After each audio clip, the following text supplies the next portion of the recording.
Hey, I'm Michael Tocco of Michael Tocco Planning. I am the host of Chaos to Calm Detroit. Be sure to tune in Thursdays at 8 p.m. Eastern on aspireTV and check me out at Rolling Out Star Studio.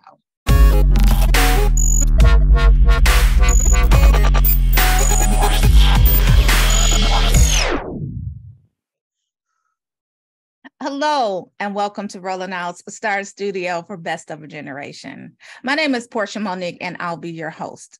And today we have the pleasure of speaking with my friend, organizing expert, and host of aspireTV's Season 3, Chaos to Calm Detroit. Miss Michael Tocco, welcome to the show. Hello, hello, hello. Thank you for having me. It's such a pleasure to have you on the show.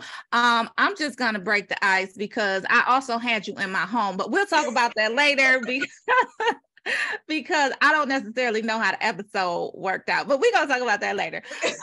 Listen. Later on. Before we get into it, I want to know, how was the show? So tell us what to expect from the show. Exactly what is it? And how do you take people from chaos to calm?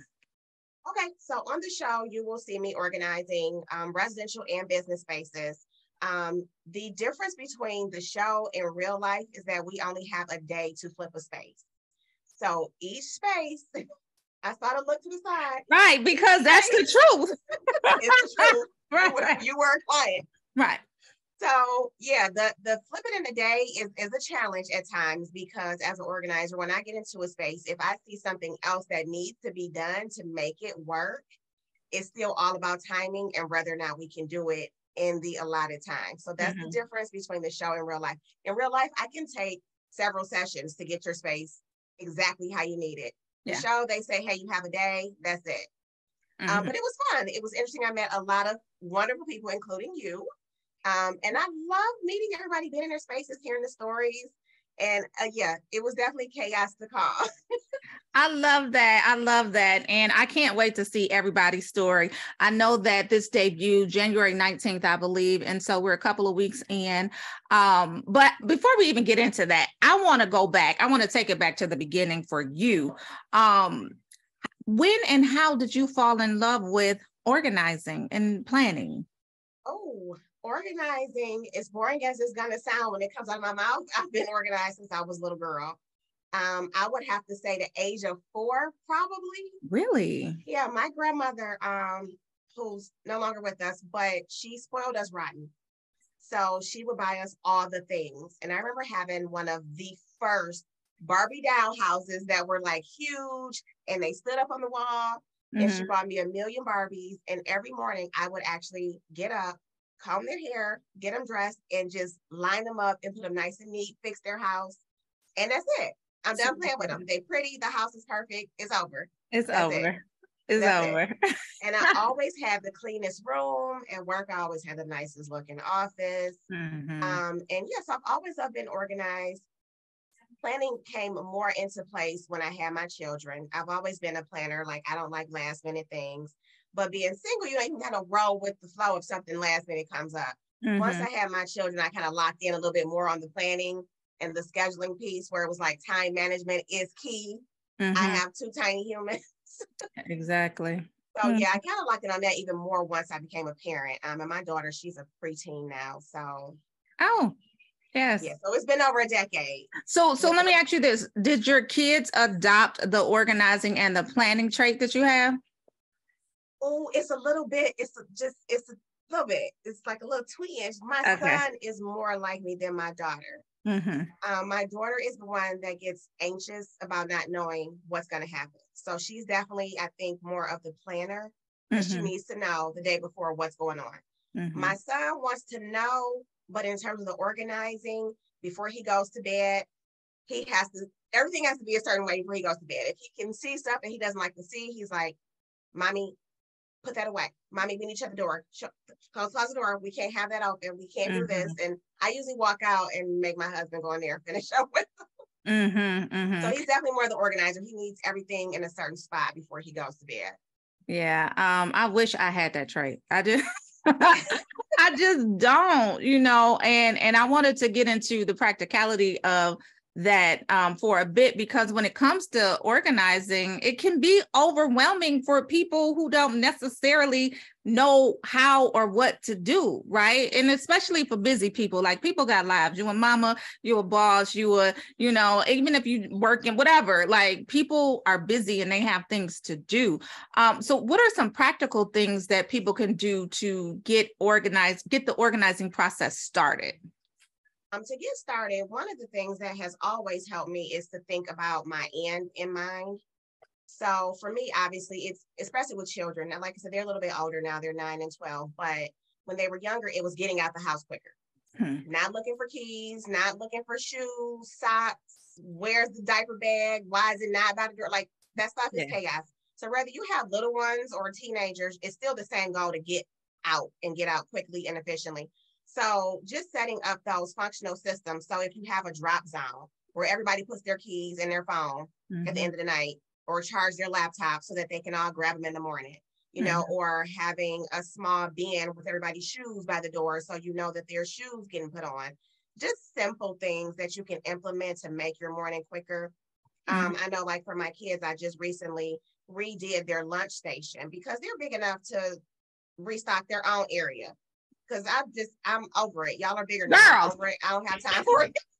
Listen, I was that mama too. Like, if y'all want to eat, like, go get the lunch. Like, you want something to eat before school? Get the breakfast. Like, you need to do it because you will starve some mornings if you have to wait for me at this point. You can get the milk down. You can reach the cereal. Listen. You're old enough to handle that. Yes, you can handle that. So just last week, my son was restocking their snacks, and I recorded him restocking, and that was exactly what I was telling other parents. Like, this is what implementing systems with your children gives you.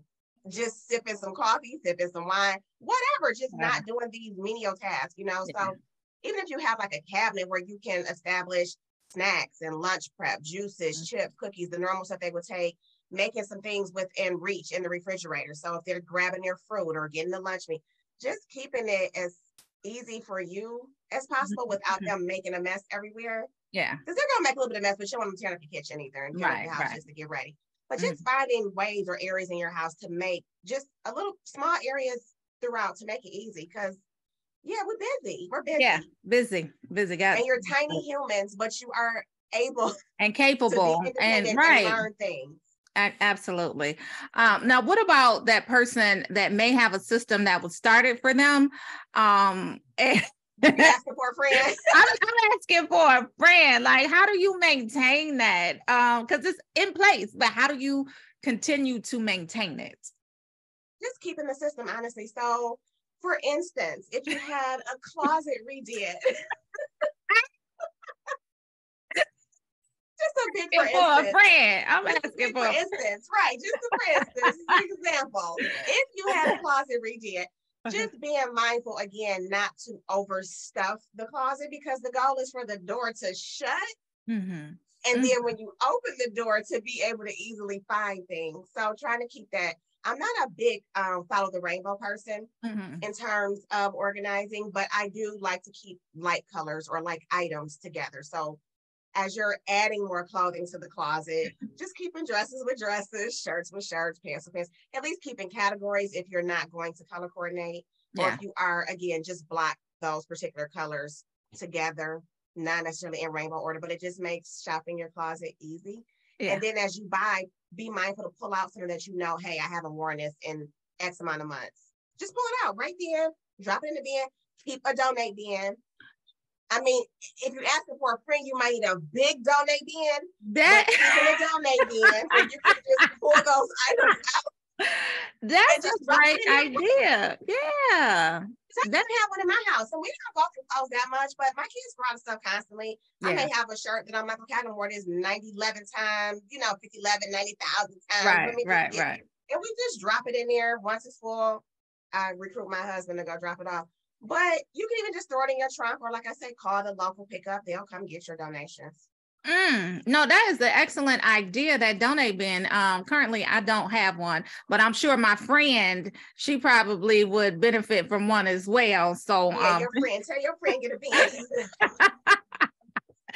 Exactly. No, that's some great advice. Now let's also talk about you mentioned earlier getting to meet new people from Detroit, and they were on the show. And so I know also from a friend that you had some pretty famous people on. I did. You know, so I had this amazing, wonderful, just vivacious woman named Porsha Monique. Oh, she was amazing. You know what? Y'all get the same name. We do. But no, it was awesome. Yeah, I got to hang out with you, obviously, and it was fun. Your energy, everything was great. Oh, thank you. I got to hang out with some of the Motown family, of course. And I won't drop a name because then you'll know whose face I did. But I got to hang out with the Motown family, and it was awesome just meeting them. Same thing with Parade Company. I've been going to parades since I was a little girl. And to be in there and then meet the lady who does the costume, it was just like, she may not be famous to nobody else, but when you're a little kid and you see Mickey Mouse or you see somebody, she famous. So yeah, it was really dope just getting to hang out. I got to hang out with Regina Gaines, House of Pure Vin. Oh, I love her wine, everything in there. That was a good episode. Yeah, entrepreneur and owner of House of Pure Vin. Right downtown on the main thoroughfare, Woodward. And so Black owned, female owned. So yeah, yes. And I'm she eager to see won that. a ton of awards, and I see why, because her place is beautiful. Yes, it is. Wine is delicious. That was a good day that day. Yeah, that was what y'all do for her? Because so did you do her space or did you do her business? Because I know when I walk in her business, it's organized, it's together. Yep, I did her business, but behind the scenes. Okay, I got you. Okay. So you'll get to see that. You'll see her transformation. It was pretty awesome. Yeah. Now let's talk about some of your favorites. You don't have to throw me in there. You don't have to throw me in there. You ain't got to play favorites. That you're one automatically. So. But talk about some of your favorites, so to speak, makeovers that you did in Detroit. You don't have to name drop either. Let's just talk about them. Let's just talk about them. Okay. One of my favorites was a kitchen space. And I would say that was actually airing this week. Okay. That was airing. Yeah. So I will say that was, and I love that one because it was a typical setting for families who are empty nesters. You know, the children are gone, they've moved out. And in their case, they've been gone for years. But people still can't grasp the mentality that you no longer need to shop for an entire family. Like sometimes it just doesn't set in. So that one was, I have to say, one of my favorites in terms of residential. That was a kitchen space and I really loved it. I did another basement storage area. I love that one because that one, again, it was real life. She had a lot of things from family members who have passed. So grief was causing her to hold on to items. So that attachment to items, that attachment to the memories. So just kind of working through that. I really loved that client. She was so awesome. And of course, all of my closet clients, I mean, I just adore all of them. And I'm not name dropping. No name dropping, girl. No name dropping. No name dropping. And then, all my businesses, I love my businesses because they were all unique. Yeah. Like every business was different. They had a different need, just a whole different vibe, period. So I loved all of my businesses. So what would you say to the person who thinks that they are superwoman and they can do it all, and they're like, I don't need a professional organizer or planner because they figure I can do it? Like, what would you say to that person? Do it. Ooh. Do it. No, you got to give us a reason why. Okay, so let me rephrase it. If you are confident that you can do it, and I say that because I am that person. I have a 17-year banking background, so I wasn't always a professional organizer. So I don't actually believe there's an organizing gene. I believe that you can have that trait, but it's a learned trait. Like you can still learn to organize. So if you know that you hate for your space to be cluttered, it gives you anxiety, then do it. Yeah. Like you can search organizing tips, obviously. We all put them on our social media, but you can search them. If you're really that motivated and that dedicated to change your space, do it, but start one space at a time. I know when I first would organize, especially when my children were younger, I would try to do my whole house in one day. I would pick a Saturday. Let's get this music going. We about to organize. Girl, about 2-3 hours in, I'm looking at them. Music. You need to order some food. A whole attitude. Yeah. But then I realized that was not realistic. You cannot pick a day and attempt to do your own home. Mm-hmm. So I started just doing small spaces throughout my house. Mm-hmm. And then once every space was how I wanted it, then every Saturday became the day that we did okay, let's make sure we maintain, go through all the spaces, do all the laundry, make sure everything's put back properly. Like that was the main cleanup day. And then it only took us maybe 2 hours. We would get up in the morning, eat breakfast, and then just get going. Still blast the music, but then I was happier once it was over. And we still have the rest of our Saturday. Mm-hmm. So no, seriously, do it. Like pick the smallest space, even if it's a junk drawer, and just get it together. Mm-hmm. Like sincerely look at the items that are in there and say, I don't need this. I haven't used this. I'm keeping it because I'm thinking I'm going to use it. Like be realistic, get rid of that stuff. Yeah. Getting into that, like give us some basic rules of thumbs and some tips. Like, let's just say for a closet, so to speak, what is a good amount of time for someone to be like, okay, I haven't worn this in a month. I haven't worn it in 6 months. I haven't worn it in a year, and then toss it. Like, give us some good rules of thumb. I like to say year max. Typically I say edit your closet every 3 to 6 months, mm-hmm. or 6 months to a year. For me, I do 6 months to a year because I will do fall and winter kind of combined. And then of course, spring and summer, because you can kind of mix that clothing throughout the 2 separate seasons. So I will just do it every 6 months on my end. Mm-hmm. If you are a person that accumulates a lot of clothing, mm-hmm. I would say 3 to 6 months. Right. Because your closet is filling up quicker than the average person who's not getting gifted clothing to wear to events. I'm not going to events, weekly, daily, mm-hmm. like some people that I know.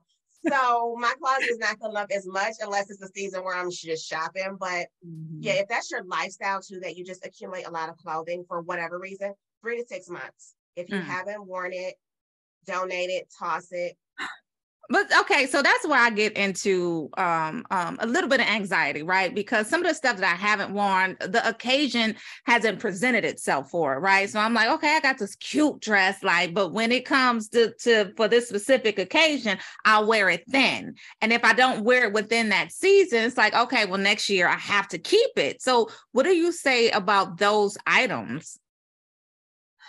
Okay, so here's the thing with that. So, like a lot of us did pandemic shopping. I'm guilty of it. Oh, yeah. So I just did a closet declutter challenge with some people the other day, and I did it for free. We went through their closets. It was the same type of scenario where it was, well, these have the tags on it.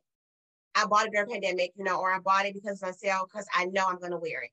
At that moment, I told her to create a section, not a whole closet, a section in the closet. Don't mean to keep raising my eyebrows. Create a section in the closet mm-hmm. for the items that you feel like I am going to wear this in the next 6 months. Okay. If you still do not wear it in the next 6 months, and it's already been at least a year, mm-hmm. you are likely not going to wear it. Because mm-hmm. you have to look at it this way. How often do trends change? Yeah. And I'm not a person that keeps up with trends, so to speak, but there are some things that will just go out of style. Mm-hmm. If it was more of a trendy item, you're not going to want to wear it a year and a half after the fact. Yeah. You're just not. And people who get gifted all these beautiful clothes, you are not going to wear something that's not on trend. Right. So if you don't make it happen in that next 6 months, it's time to just donate it. Yeah. No, you're right. And you got to be honest with yourself about those type of things. And I think sometimes, like the friend that I know, sometimes she's not as honest as she needs to be with herself. And, give her my number so we can talk. Okay. And speaking of giving her your number, like, how do people find you? How do people, get in contact with you to hire you? To hire us because they don't know you, then they have to go another route. So they can check out my website, michaelspreciseplanning.com. Also, you can follow me on Instagram and Facebook at Michael's Precise Planning. Mm-hmm. And all of my email and phone number and everything is on my website. So, Are you accepting new clients? Because I know you're super duper booked and busy. I am accepting new clients. It's crazy. My schedule is only released 30 days in advance. Okay. Unless it's an existing client, then they already have access to the schedule and they can book further out. But Yeah, I am accepting new clients. If you're asking for a friend. I was asking for a friend. Yeah. Existing clients, past clients, whatever category you fall into. Now to be clear, I do want to clarify this one thing. So you do organizing and planning. You don't do cleaning. Like, don't call Michael and say, "Hey girl, I need you to come clean my house," because that's not what she does, right? No. She gonna be like, okay, let me refer you to somebody. So, and I will clarify that it's counterproductive not to clean as I organize. Right. So yes, if I'm doing a space, then I clean it as I organize it, because it's just counterproductive. I'm not gonna get you a perfect space on top of dust. Right. That makes no sense. But yeah, you can't call me and say, "Hey, yeah, can you come clean?" No. I'm like, let me find somebody. Right. Well, that's nice. Send you some dustpan or something, a mop, but I can't come do it. Yeah. Okay. I do partner with a lot of different companies that do clean. So yeah, somebody's looking to have like an ongoing person. I definitely have a lot of referrals to other cleaning companies. Okay. Now, as this segment is highlighting the best of the best, right? So the best of a generation, what does that mean to you to walk in excellence and become the best of the best? Oh gosh, look at that loaded question. You know what? I feel it's all about breaking some of those generational curses, so to speak. You know, our parents didn't have, our parents, our grandparents didn't even have the opportunities that we have available to us. So for me, that just means taking advantage of every opportunity I'm given. And then even going beyond that and going after what I feel is mine and what I feel I can do and what I feel I'm worth having. So again, just in setting that standard, I have children, I want them to see greatness. I want them to see, okay, mommy, and daddy, but mommy bust her butt and look at what she did. I can do the same thing with hard work and dedication. I don't need somebody to hand me something, or I don't need a favor. Yeah. Yeah. And I love that about you. That's why I highly recommend your services. I am going to let y'all know she's not cheap. Like, we just going to put that out there. So, if you're like, I just want to kind of level set the playing field. Like, she is not cheap, right? I'm not the most expensive, but no, I am not the cheapest. But Porsha can tell you will get what you pay for. You will. Most and as you watch the episodes, and even if you check out my website and you'll see the before and afters, I put everything into my spaces, and then you get me. And I'm not knocking people who send their staff, but you get me because I want to know this space is perfect. Nothing's gone untouched. It's not half done. So I have a standard. So you pay for getting me all the time too. I love it. I love it. Now I just need to know, this is the last question. When is my episode airing? That's above my pay grade. I think you're in season 2, though. I'm gonna have my people call your people. Just say, we need to let people know when my episode is airing, okay? Because I make a huge deal out of your episode. Right. I get a lot of questions. People be like, is that room that you're in real? Is it real? Like, I'm like, Michael can attest to my room being real. It's real. Okay. Your room is real. Your room is so real. Yeah. So I think you are season 2, but okay. Like, somehow people call your people. We're gonna get it. Let's work it out. We need to let them know, because it's gonna be the biggest event of the year. Let's make it the biggest event of the year. Yes. Michael, I appreciate you stopping by Rolling Out Start Studio. I am your host, Porsha Monique. We are very grateful for you being here, telling your story, making sure that people know the practical tips it takes to just kind of start the process and then maintain that process, right? So it's not that difficult. So thank you so much for being here. Thank you for having me, Porsha. We appreciate you. Take care. You too.